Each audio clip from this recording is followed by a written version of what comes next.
members of a club no one wanted to join. Different backgrounds, ages, experiences. Thousands and thousands of us have been struggling for weeks and months with ongoing symptoms of COVID-19. These are some common symptoms, but there are many more. Some of us have been ill throughout, with others having relapses. We're still very ill. We're feeling pressure to return to work, to care for families, and get back to normal, when we still feel anything but. No one seems to be able to answer our questions or give reassurance. Will we ever get better? Will there be long-term repercussions for our physical and mental health? Is this post-viral fatigue, or are we still infectious? Will I be able to do the things that make me happy again? Can we hug our loved ones, or will we make them sick? Is this damage irreversible? Am I going to die? We just don't know, so we're sending out an SOS. Each of us has our own journey, but lots of us are feeling abandoned, dismissed, brushed off, ignored, and given conflicting advice.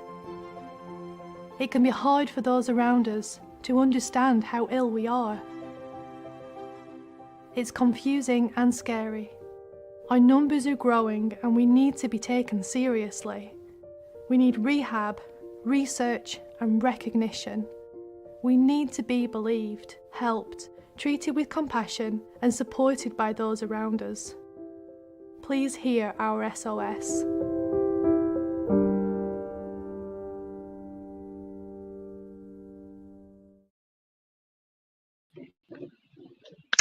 Hello, and thank you so much for joining Protect Our Province BC today, Thursday, February 10th, 2022, for our 10th briefing titled Long COVID, BC's Hidden Tragedy. As a reminder, Protect BC is a grassroots group of physicians, nurses, health scientists, health policy specialists, and community advocates all working together to end this pandemic.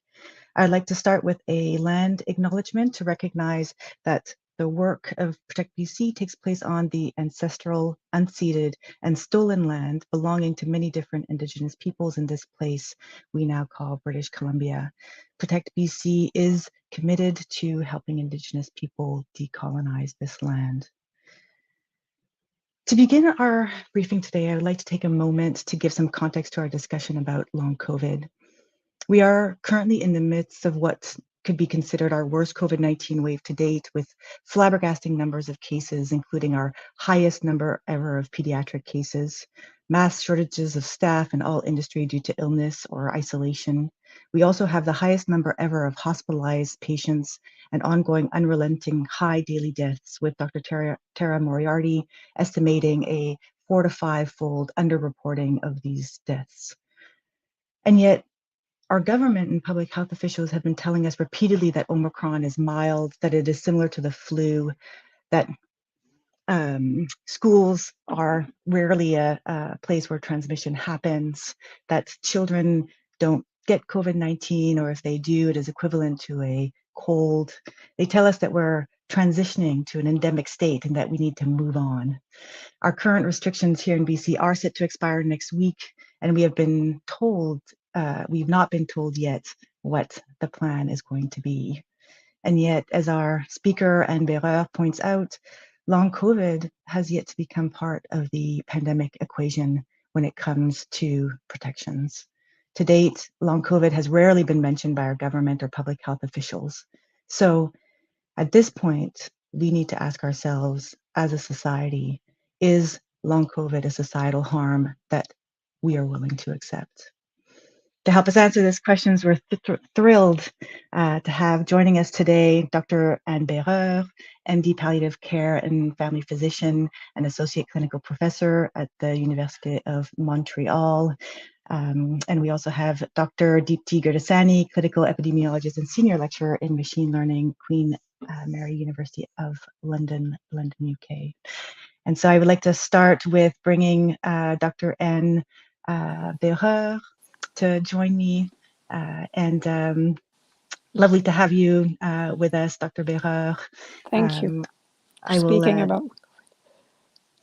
absolutely. And so I will leave it to you to tell us your perspectives on long COVID to date. Good. So we can start with the first slide. Thank you. So as you can see, I'm still struggling with long COVID. You can hear it in my voice and see when I speak. And we'll come back to it when I describe more of the symptoms from long COVID. But for starters, we still have the first step to be done is to include long COVID, as Dr. Ziedler quoted me. We still have to include it in the pandemic equation. So since the beginning, we've been hearing about cases, hospitalization, death toll, but there's still a constant dichotomy between recovery and death. But the in-between is still the hidden face of the pandemic. And although largely ignored, it has to be part of it. Very conservative numbers would state that about 10% of people will still have symptoms on the long run. And Deepti later on will maybe give more numbers. We'll be able to go over numbers, but I want to go over the fact that even if we don't know yet all the numbers, considering the number of infections, especially going on with Omicron, even with a small percentage, there will be a huge number of disabled people. And we know that long COVID should have been on the radar since the beginning of the pandemic. Post-viral communities like myalgic encephalomyelitis, which my vocal cords struggle to say, so I'll call it ME, alerted very early that they were concerned about a surge in post-viral syndrome, which is actually the case. So patients quickly gathered over social media to try and alert and define what was going on with them. And over the course of months,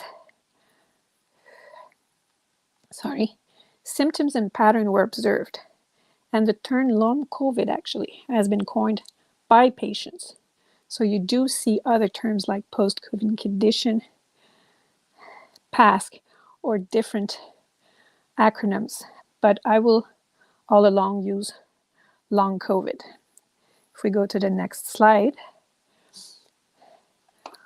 one of the definitions that we have now after different surveys and studies by patients since October 2021, we now have sort of an official definition for long COVID. So if we go over it, we have post-COVID condition occurs in individuals with a history of probable or confirmed SARS-CoV-2 infection, meaning that, yes, it's better when there's a test that proves COVID infection, but it's still not warranted. And in history, compatible with an infection is also an important characteristic for the definition. We call it usually 3 months from the onset of COVID-19, with symptoms that last for at least 2 months. One important thing to say in there, it's not that before 3 months you don't have symptoms or nothing happens. It's just that fortunately, many people over the course of the first 3 months will progressively recover from the symptoms from the acute COVID-19. So in that period of time, we are waiting, but that doesn't mean we cannot look around and see what's going on as physicians. It also states that it cannot be explained by an alternative diagnosis, which is something frequent we see in medicine when there are no definite test to diagnose a disease. So it's important to think about long COVID, although not everything is long COVID. Common symptoms, which fatigue, shortness of breath, and cognitive dysfunctions, but also others, and the list is very long. We'll see it later. It also usually has an impact on daily functioning. Usually symptoms are new onset after an initial recovery from COVID-19, but it can also be ongoing symptoms. So you see from there that there's a wide array, a constellation of symptoms. It can also be constant or go with relapses and fluctuate. So this is all sort of a definition which includes a lot of things, but still defines most of what long COVID is. There's also a mention about COVID, long COVID in children, which Deepti will talk more, where the definition could be different. So we can go to the next slide. So you see here, we're not going to go over all the symptoms, but all those rounds that you see probably very small on your screens show different symptoms that have quite a frequency in long COVID patient. This is from a systematic review of symptoms. There are still many of them. They vary a lot as percentage and symptoms because long COVID is still, and we can show the next slide, long COVID is still an umbrella. So there is a long COVID sort of post-viral syndromes, which has many symptoms and probably among the most debilitating ones and the ones that are harder to show or screen. But there's also a mix-up with COVID complications sequelae and COVID sequelae. So all of those symptoms can range to a simple annoyance or complete disability. And just to answer one question from the video at the beginning, there's no indication of ongoing contagiosity, even if it's the acute symptoms that just kept on going after the initial COVID. Even though we'll see it later, some of the hypotheses are with having viral reservoirs in the body, there's no sign of contagiosity. So we'll go over some symptoms, okay, that are very frequent, and I'll try and relate them to my particular situation. But there are many more. I'm only one example, but I have quite a typical long COVID, fortunately for me. First up, there are the sequelae. One you can easily hear is the vocal cord sequelae that I have that fortunately are probably quite rare and started very fast when I had COVID infection. It is treated with Botox injections in the muscles of the vocal cords. So now you can hear me much better than before I had those injections. But as for many patients with sequelae, it took about 10 months for me to have diagnosis and start a treatment. So talking has been very hard in the last few months, and I'm glad that can be heard a bit better now. On the side of sequelae, there's loss of taste and smell, which is quite frequent. For my part, that was not an issue. And I was thinking it was a sequelae, but some recent readings make me wonder if it still might be something with an ongoing process in the mechanisms. And it shows that with long COVID, we don't know everything yet. And what we think might change over next studies, so we have to keep an open mind. There's also fatigue, which we hear very often. In French, fatigue is tiredness. The English term fatigue shows much more of what it is, which is exhaustion type of fatigue, just not regular tiredness. There's also the shortness of breath, that you can see, and which is often puzzling for doctors, because we're used to see shortness of breath from heart conditions, pulmonary conditions, which can be the case with post-COVID shortness of breath, especially with people having sequelae, heart fibrosis, lung fibrosis, or other kind of conditions.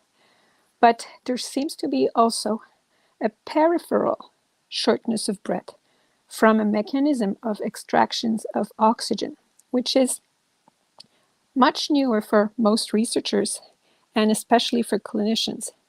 So it's hard in regular clinical practice to be able to understand the particularities of the shortness of breath with long COVID, which can be complicated to understand. There's also the cognitive dysfunction, which is often called brain fog, which can take many variation, with loss of concentration, having difficulty processing, having to do one thing at a time. For instance, in my case, I have ADHD for years, and one of my compensating mechanisms was to do more than one thing at a time to focus. Right now, I even have a hard time focusing on talking and trying to control my breathing while talking. And I even forgot to explain when I was talking about shortness of breath that for my part, I do not have a lung condition that's been shown by the regular tests.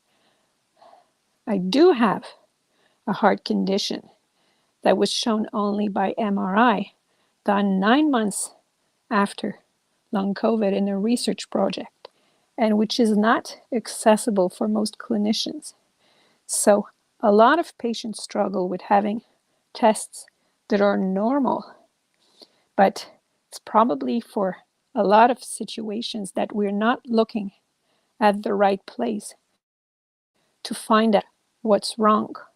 So having normal tests and not feeling normal doesn't mean it's all in the head. And that is another symptom that has to be taken care of, because a lot of patients have been told that just be less anxious and everything will be all right. And actually, I've also been told that, knowing that things were not going very fine and that there was something that was not in my head, even though at some point you do ask yourself. But it's important for people having COVID, but also clinicians and doctors, to know that, yes, psychological symptoms can be there and can have an impact on the symptoms.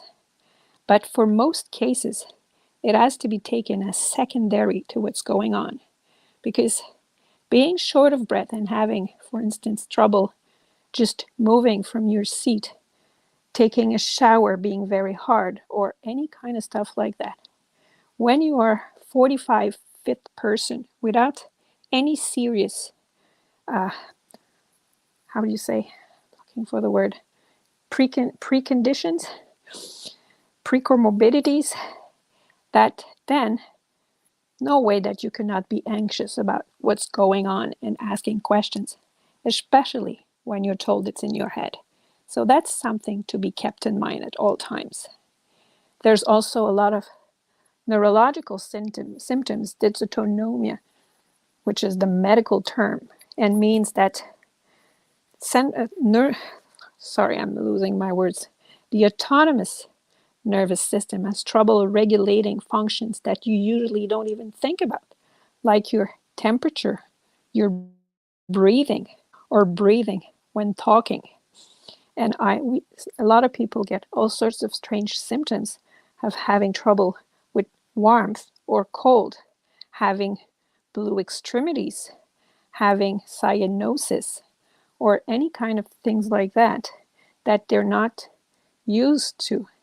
And also clinicians are not aware of all the impact or where those are inserted in the symptoms pattern. So that's very hard. There are also pains and all other symptoms that were in the small holes. But I'll just finish up with one symptom, which is in the next slide, that is very important to know about, just as much for clinicians and for patients, which we usually call post-exertional malaise, PEM, but which could be better called as post-exertional symptom exacerbation, which is actually symptoms where people having just a small effort for many of them. Is it physical? Is it cognitive? Is it even emotional? That will exacerbate the underlying symptoms. And some people will even get them bedridden for a while after this effort. There's some questions, some trigger questions that are very important to know about, and I'll just read them to you so everyone knows about this PEM symptom, which is frequent in long COVID patients having the post-viral syndrome part of long COVID, especially in the ones that have symptoms that are going on for longer time. And it's also important to know that this might not be there at the beginning, but can come along the way. So it's important to stay aware. So the questions I was talking about is, what happens when you engage in normal, meaning previously tolerated, physical or mental exertion? And exertion can be taking a shower in the situation. How much activity does it take to make you feel ill or to trigger illness worsening? How long does it take to recover from this physical or mental effort? And do you avoid or change certain activities because of what happens when you do them? So those questions, if you see that doing small things trigger a relapse in symptoms and make you worse for days on end, that means probably PEM, and these have to be avoided as much as possible, staying under the threshold to provoke them. And one last thing is to know that they not necessarily start right away. They might even start 1, 2, or even 3 days after the trigger. So it's just important to emphasize that those have to be recognized and avoided.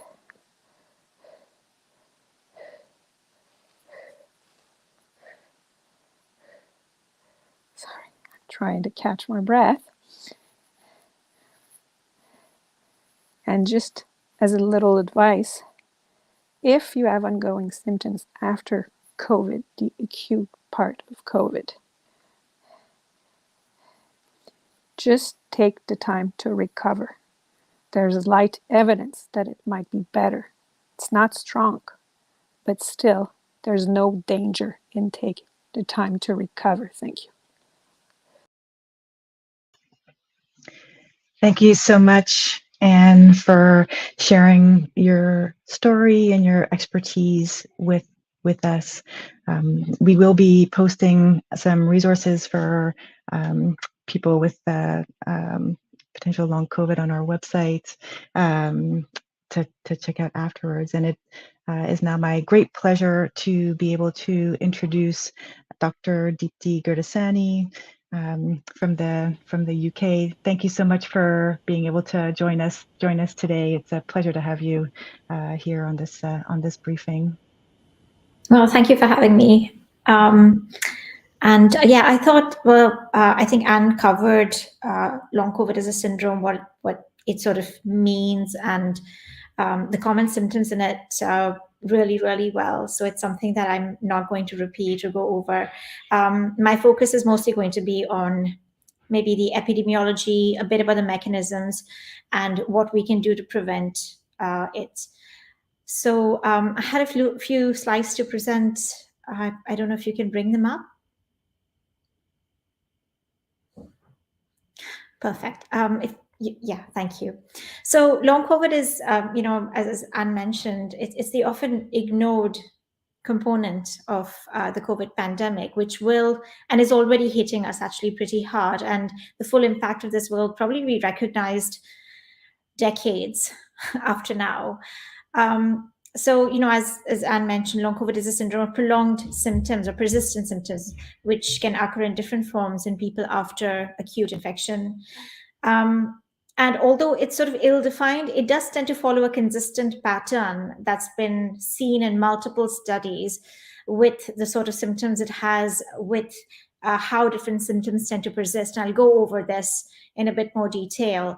And the key bit is, a lot of people talk about this being a product of sort of anxiety, pandemic fatigue, impact of lockdowns and mental health. It's not that. It's a biological syndrome. It's a complex biological syndrome, one that we really, really need to take seriously, research, and learn how to treat.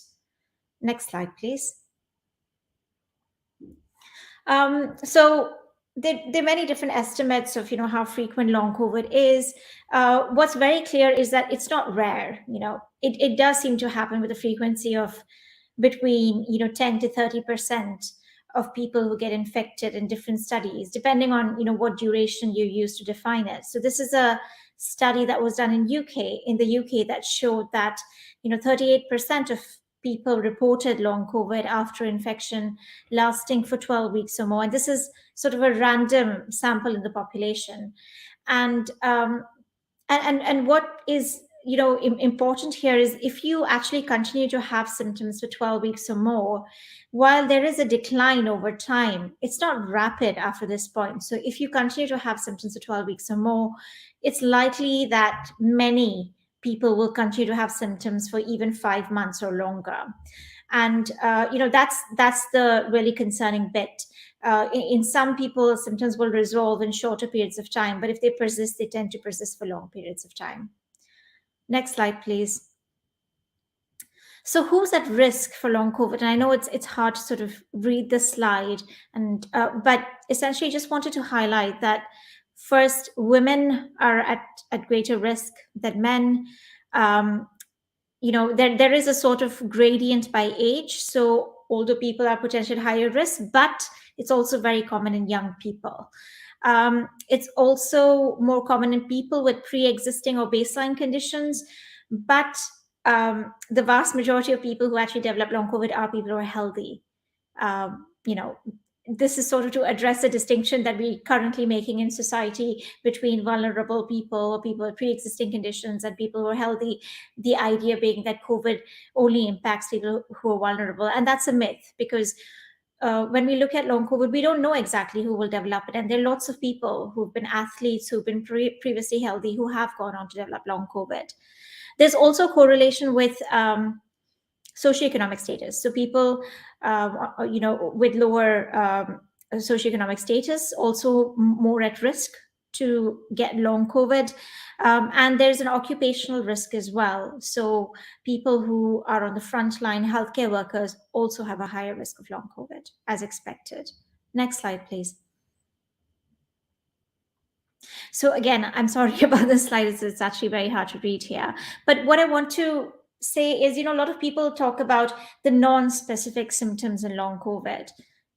Things like fatigue, are deemed sort of, and that has been used to sort of minimize this as a syndrome and suggest that it's all, in the head. But actually, if you look at the cluster of symptoms and the pattern of symptoms, what you find is every study that's looked at this shows consistent results. So things like, for example, if you look, in the right top corner, if you look at the neurocognitive or neuropsychiatric symptoms, they tend to develop later on and tend to be more persistent and actually increase over time initially, and don't decline very quickly. And that's very, very worrying. They seem to be some of the most persistent symptoms. So if you look at the components of long COVID that tend to persist the longest, That would be the neurocognitive symptoms, as well as, so that's things like brain fog, for example, or problems with concentration, memory, sleep, mood, but also things like fatigue. Fatigue is also something, and I can't really point to it on the slide here, but fatigue is also something that tends to develop over time and tends to persist. So if you actually look at surveys of patients, you will see that the clusters of symptoms identified and the way symptoms act in this population follow a consistent pattern in different studies across the globe. Next slide, please. So looking at some of the data from the UK, so the UK has been very, very good at collecting data in general, and also data on long COVID, very, very poor at acting on it. And essentially what we've seen is when we do surveys of people with COVID and ask them whether they develop persistent symptoms following COVID that they deem to be long COVID, 1.3 million people report that they have long COVID. And that's 2% of the population. So that's 1 in 50 people in the general population. It's a highly prevalent disease. The majority of those people will have limitation of activity, whether it's little bit of limitation or severe limitation. And, shockingly, 500,000 of those people now have had symptoms for 1 year or more. So, a lot of people think about long COVID at this. I mean, I've heard a lot of people say, oh, yeah, okay, you'll have persistent fatigue for 3 to 4 weeks. It'll get better. It'll be fine. You'll have cough for a few weeks. For many people, sadly, it's not like that. And that number of people who have illness for 1 year or more has been increasing. So, if you look at it, the recovery rates for long COVID doesn't seem to match the number of people getting it, which means that there are more and more people. And also, as time passes, there are more and more people who have disease long term. And many of those people will have chronic disability that impacts their ability to work, to care for other people, to care for themselves. There will be chronic disability from this following the pandemic. And very sadly, it's not something that hasn't impacted children either. So we have 117,000 children estimated to have long COVID within the UK. And of those, 20,000 have had illness for more than a year. So again, it's not trivial for children either. If you look by occupation, the highest rates that we see are in health and social care and in teaching occupations, as well as in other frontline occupations. So there is clearly an occupational risk, but most countries don't deem long COVID to be an occupational disease. So there's very little in the way of support or liability for people who develop long COVID because of being poorly protected at work. Next slide, please.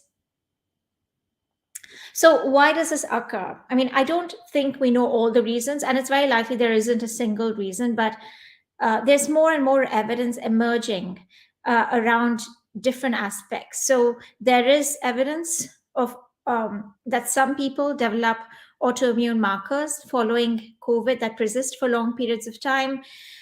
There is evidence for virus persistence as well, which I will go over. And there is long-term immune activation and immune dysregulation, which means that there is prolonged activation of the immune system, inflammation, and there is impact on our vascular system, which is our blood vessels, as well as clotting. And it's very likely that this syndrome is actually many, many different mechanisms combined, which is why it's vitally important to study it in great detail, because different treatments may work for different people. Next slide, please. So just to make it clear again that this is a complex biological syndrome, this is a study that recently came out in Nature Immunology, and it showed that if you measure 28 blood markers in people with long COVID, people who developed long COVID and had persisting symptoms, and people who didn't develop long COVID and didn't have persistent symptoms, you could predict from the blood of those people at 8 months with 80% accuracy who developed long COVID and who didn't. So there's a correlation between inflammatory markers within blood and long COVID. So the people who are developing symptoms also show dysregulated markers in blood. So this is certainly something that's biological. It's not something that people are imagining. I mean, I feel terrible to have to say this, but I think because of the rhetoric that we've seen in the scientific community, by politicians, as well as by some of the medical community, it's an important thing to say. Next slide, please. And here's another study that very recently came out that looked at brain tissue in humans as well as mice, and showed that infection from the virus was associated with inflammation in particular parts of the brain, particular cells within the brain, and degeneration of neurons, particularly in the part of the brain associated with memory, which is a symptom that is seen in long COVID, difficulties with memory, concentration, and brain fog. And when they looked at people who had brain fog, who described having brain fog post-infection, they found that there were blood markers of inflammation elevated in the blood of those people with brain fog. So once again, there are clear markers associated with these symptoms, inflammatory markers. Next slide, please. And yeah, I know the slide is difficult to read, but I'll just talk around it. So there is evidence that the virus persists in tissues for long periods of time. And essentially here, in this figure, you can see the number of days on the x-axis and all the tissues. And, if you see, essentially, if it's colored, it tells you the level of virus in these tissues. And you can see even in the bottom right, there's a person who had an autopsy done at 230 days post-infection, who had virus detected in the brain and in the heart and other tissues. So persistence of virus in tissues is not uncommon, and it can happen for long periods of time. Of course, the big question is this virus replicating? So is this virus persisting in those tissues and continuing to replicate, or is it dead virus, but the antigen is sort of in our body and our immune system keeps trying to attack it, which leads to inflammation? Those are questions we don't have the answers to yet. But the fact that we are seeing virus, we can detect virus in so many tissues after prolonged periods of time, is something that we should be concerned about. Next slide, please. And, this is a virus that impacts multiple organ systems. So this was one study that showed that even in people with mild infection who weren't hospitalized, can have drops in renal function, can have acute kidney disease, can have an increased risk of long-term kidney disease post-infection. Next slide, please. And you see this for whatever organ system you look at. So this study was recently peer-reviewed and published, looking at hundreds of thousands of veterans from the US, and showed once again that even in people with mild illness who weren't hospitalized, people who wouldn't have been considered at high risk, you see an increased risk of complications, including, heart disease, cardiovascular disease, heart attacks, inflammation of the heart, respiratory illness. And of course, if you've been hospitalized, if you've required ICU treatment, that risk is even higher. But the fact is, although long-term illness does correlate to an extent with severity, you have an increased risk of all of this, even if you had mild infection to start with. Next slide, please. And this was one of the most worrying studies that I've encountered, but also one of the most robust studies done in the UK. In the UK, we have this resource called the UK Biobank, which is a group of research participants who've been followed over long periods of time, and they actually had brain imaging done before COVID. So we were able to look at brain changes in people who developed COVID over time, compare them to people who didn't have COVID, and look at brain imaging before and after, which provides a really, really robust study design. And this study showed that even young people with mild infection develop thinning of the gray matter, the cortex in their brain, in particular areas associated with things like smell, things like memory. So again, there's a correlation between the brain areas affected and the symptoms of long COVID. So this is now thought of as a disease that can cause neurodegeneration. And there are many markers of neurodegeneration that multiple studies have now detected in people with long COVID, including in autopsy studies. Next slide, please. And, as Anne mentioned, of course, lung is a primary I guess, the primary area that's affected by COVID, and many people have persistent respiratory symptoms as well. But here's a case study of an adolescent who had mild infection acutely and initially was well for a few weeks and then developed breathlessness, and all her scans were normal. The routine scans that were done were all normal, and this is a lung perfusion study. So, when they did CT scans, they found everything was normal, as Anne was saying, because the problem appeared to be with essentially blood supply to the lung, which cannot be seen on usual tests unless special tests are done. So just because routine tests are normal doesn't mean that there isn't pathology. We need to be looking particularly for the pathologies we know happen with long COVID. Next slide, please.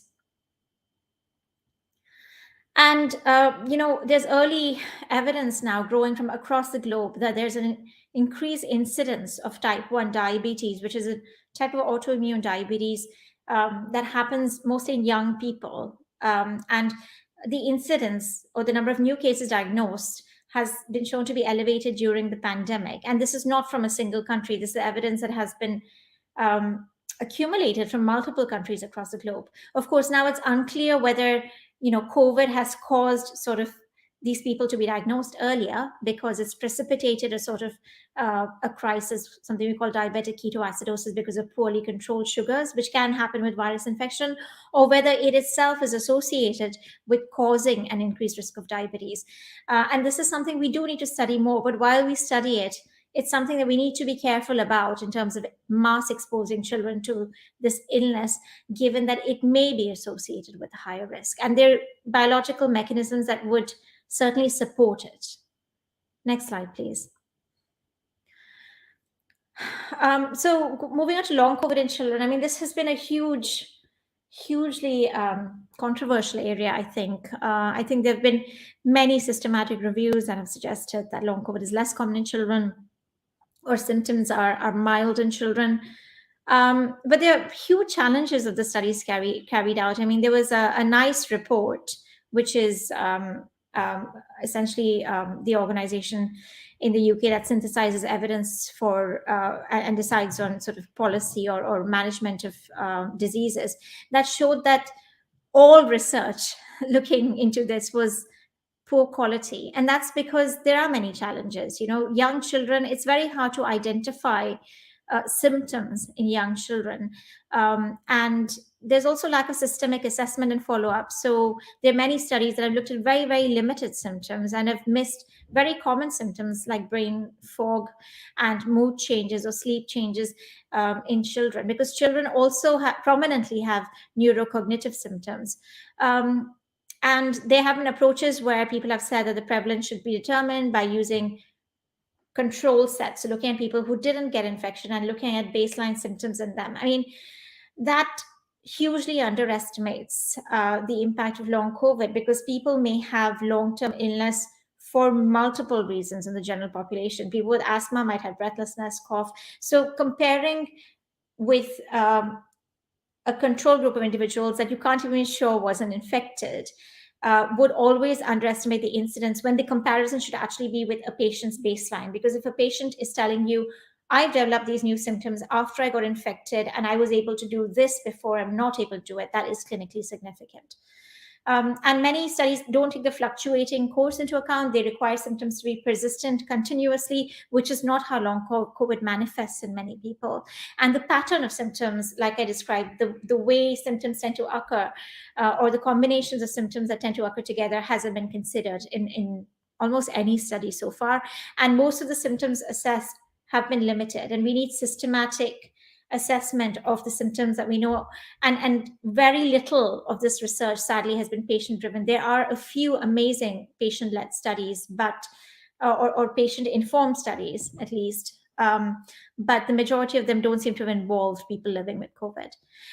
But several studies have suggested that the incidence could vary between 2 to 14% in children, and I have to say, even if it is rare, given the fact that millions of children have been infected. In many countries, the vast majority of children have been exposed to this virus. The impact on children is far from trivial. Next slide, please.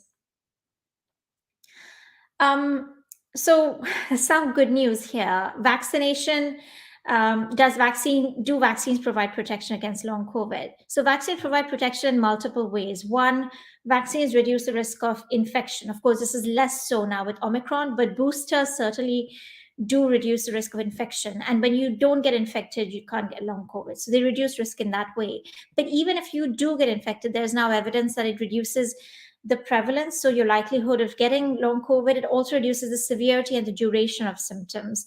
This is early work, so we don't know yet, but it does look like there is a reasonably strong impact of vaccination on reducing long COVID. Of course, it's not 100% protection. So you need all those multiple layers of protection, even if you are vaccinated, but it does help.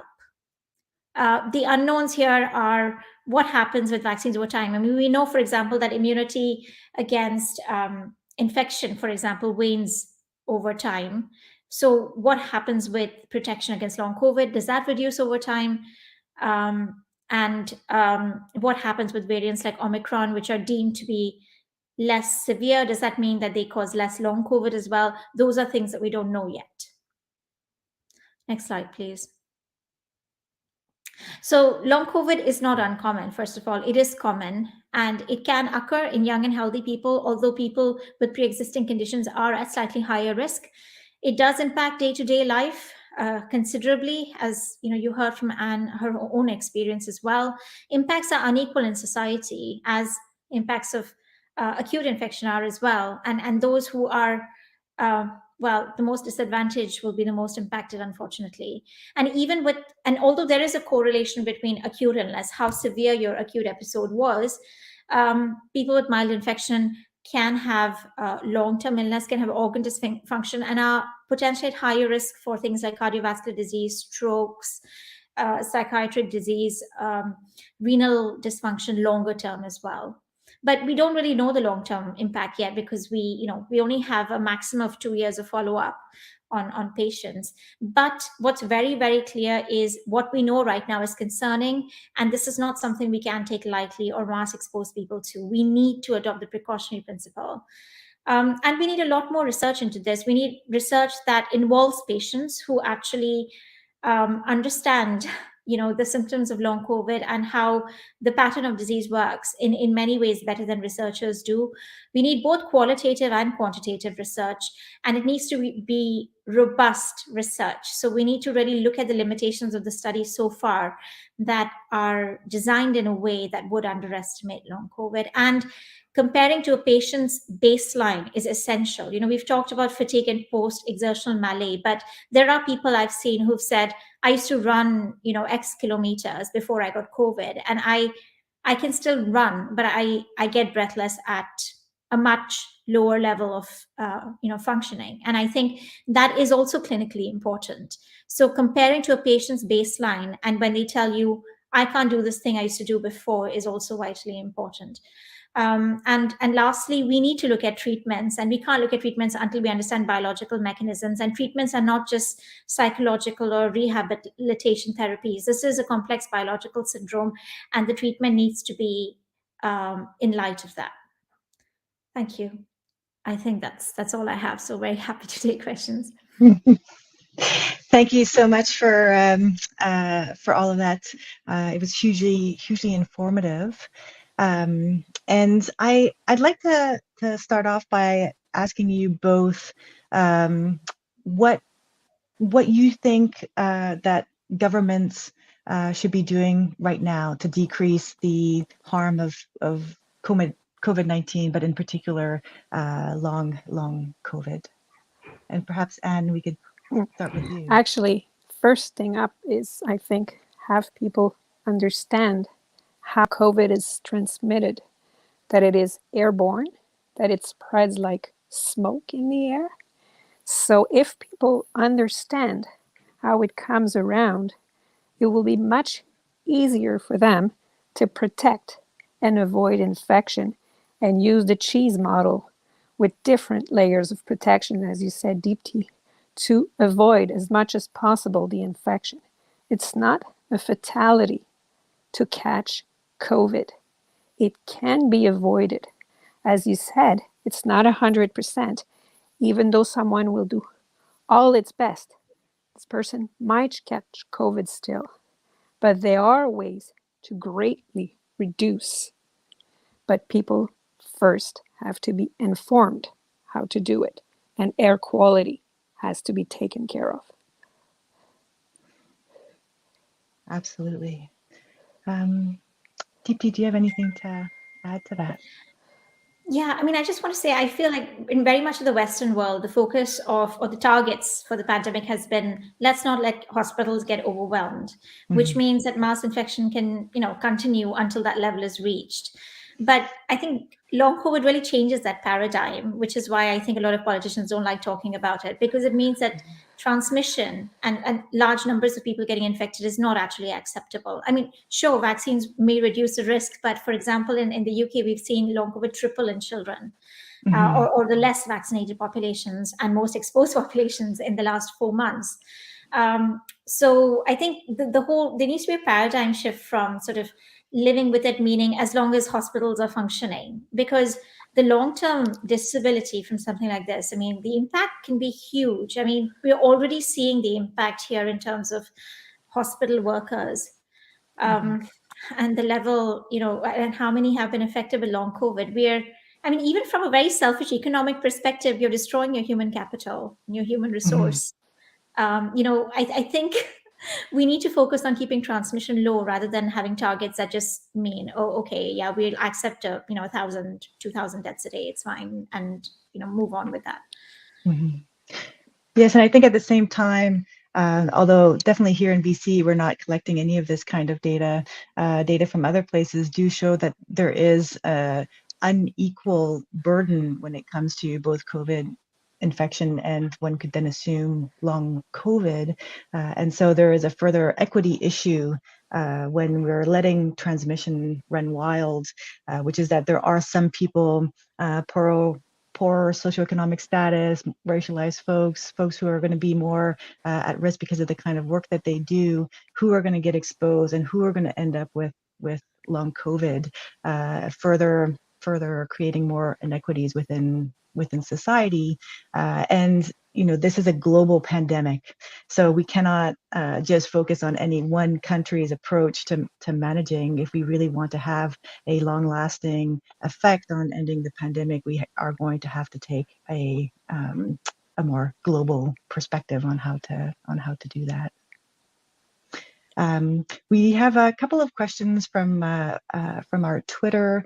One of them is, do we know of similar conditions post-influenza or other common viruses that we did not notice or study before COVID pandemic? And so I think this question is speaking to the fact that there are other post-viral syndromes. And so is long COVID part of that, or is it maybe an entity of its own? And going back to start with you, perhaps, if you... Well, actually, I would say that post-viral syndromes and actually all complex chronic illnesses have been largely ignored for decades. And we do know that other viruses do cause syndromes that resemble a lot to what long COVID, long haulers have in a very high percentage. Seems, I think, not very good in numbers, I think SARS-CoV-2 as SARS-CoV-1 causes probably more than many viruses, but it's not unique at all. We've just ignored it for too long. Absolutely. Deepti. Well, I mean, I completely agree with Anne. I mean, there's chronic fatigue syndrome, which is, a conglomeration of symptoms, and I think we don't even understand what causes, but there are many viruses that are associated with long-term syndromes that unfortunately have been ignored. And for many viruses, we've discovered the impact decades later, like measles, encephalitis, post-polio paralysis, chickenpox, shingles, and very recently, Epstein-Barr virus, very, very strong link to multiple sclerosis. So what I'm saying is that, we don't know the impacts of these viruses, and many of these diseases we thought were just acute illnesses until years later, sometimes decades later. And with COVID, we're already seeing the impacts, and they're common. So I absolutely cannot understand why we would ignore that. I mean, a few years later, you might find that it's associated with some cancer. I mean, Epstein-Barr viruses, many viruses are. So we shouldn't expose people to any virus lightly when we have protections, vaccines, airborne precautions available. Mm-hmm. That's right, and that is premised as well on the concept of the precautionary principle. So if we care about people in our society, then we don't just wait to find things out. We actually actively will try to find out the answers to important questions, like what might some of the long-term repercussions on development in children, what might COVID have, what kind of impact might COVID have on that. We have to suspect what the dangers might be, and then look for them aggressively, as opposed to waiting to find things out. And certainly the precautionary principle seems to be greatly lacking in our pandemic response to date. We have another question here, specific to you, Anne. Somebody was wondering how long it takes for you to recover from an event like today. Usually now, compared to before, it's not so bad. But I was talking about PEM, which is something I have this week, just for an unfortunate thing happening on Sunday that I just didn't catch on time. And so adrenaline does the trick for me to speak right now. But yes, I think it will take many days and probably a week or two in this case, when I see the symptoms I had previously. Normally, if I'm not already in a PEM, because over time I try to be better at avoiding them. A thing like that, if I can plan it, could be okay the day after. But unfortunately, I'm not sure it will be the case today. Got it. That's okay, because people have to be aware. Yeah, absolutely. And then we have another question here. And I am so sorry again, Anne, of having to experience all of that. Do we know what the prevalence is in vaccinated versus unvaccinated populations? What about children, non-vaccinated, compared with 1 dose and 2 doses of the vaccine? Deepti, perhaps you could take this question. Sure. So we don't have very, very good data on this because, like I said, a lot of people have treated long COVID as, do you have any one of these symptoms, and then compared it with sort of baseline of population, which is not the ideal approach. So there is a recent study from Israel that shows that it kind of reduces the prevalence to the baseline prevalence symptoms of the population. I'm a little skeptical about that because I don't think that's how it should be compared or measured, but it certainly reduces it a lot towards baseline. I mean, I think the reduction is at least 40% or higher, but I couldn't give you a definitive answer because different studies show different things, and the data are still emerging. And particularly with children, I think we don't have any data at all on this right now, unfortunately. So we'll have to wait and see. But if it does protect in adults, given children mount pretty strong immune responses in response to vaccines, it's very, very likely that children respond as well and are protected to a large extent, but not completely, I would think. And Absolutely. So many questions. Go ahead. Yeah, I definitely agree with DT. Data points towards reduce the risk, but the only uncertainty is that we do have patients having long COVID that have been previously vaccinated. Although, as said, might be shorter duration, we have hope. There is hope with long COVID, but the only certainty is that it can still happen. So yes, get vaccinated because it does help a lot and probably helps the most. But other layers of protection need to be used. Absolutely, and I think there's also more questions about what happens if if you get COVID multiple times, does that increase your risks of long COVID? There's still so many questions that need to be answered on this important topic.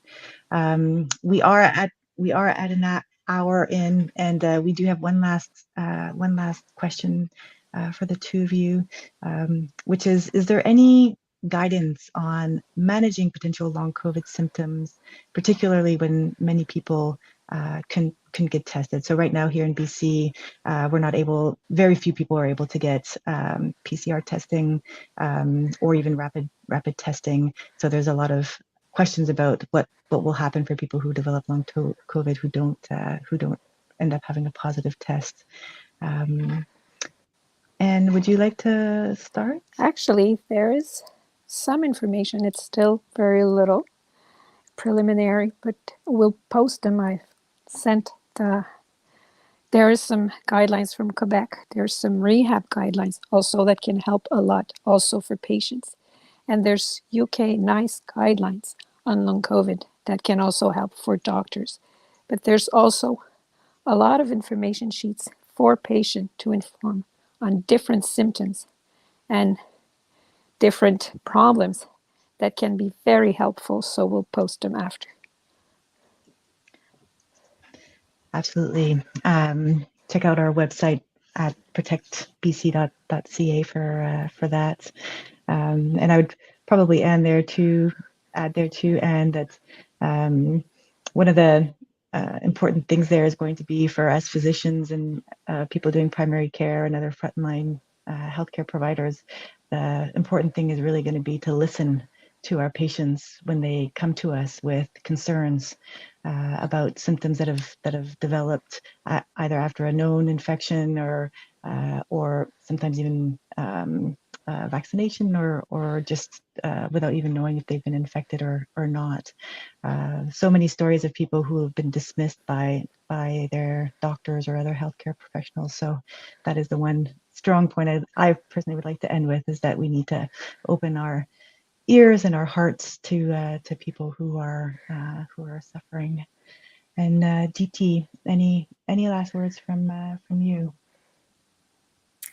I mean, I would say, the long-term impact of this pandemic is going to be measured in long COVID. And I don't think there's any excuse for governments not to be measuring it at this point in time. We know enough to know that it's something that needs to be counted. And there needs to be protections for people who develop long COVID. It needs to be treated as an occupational disease. There needs to be support for people with long COVID. Because, I mean, we have 1 in 50 people here suffering with this. It's huge. And the numbers will keep increasing. So, prevention is a big part of it, but it's about managing this huge population we have who are ill, and we don't understand it, we don't know how to treat it, and we don't even recognize it. And we continue to expose people to risk in healthcare professions. We don't have appropriate airborne precautions. Teachers are at risk. And until it becomes occupational disease, I don't feel very much hope that workplaces, will put in the safety measures required. So, I think there's a whole legal angle to this that also needs to be addressed to make sure that people are protected in workplaces, children are protected in schools. All of that needs to happen because, we can't be subjecting people to becoming chronically ill or disabled because, we didn't know. I mean, that's ridiculous. Yeah. No, it's you could even say that it is inappropriate and even murderous, I would say. And so that brings us to the end of our briefing today. I would like to sincerely thank both Dr. Gudasani and Dr. Bhéreur for having joined us today. This is really just the beginning of this conversation in regards to long COVID, and a very important one, and one that we do need to add into our conversation about what is the best way for us to move forward at this point. So thank you everybody for joining us today, and we will be back soon. Take good care, everybody. Stay safe.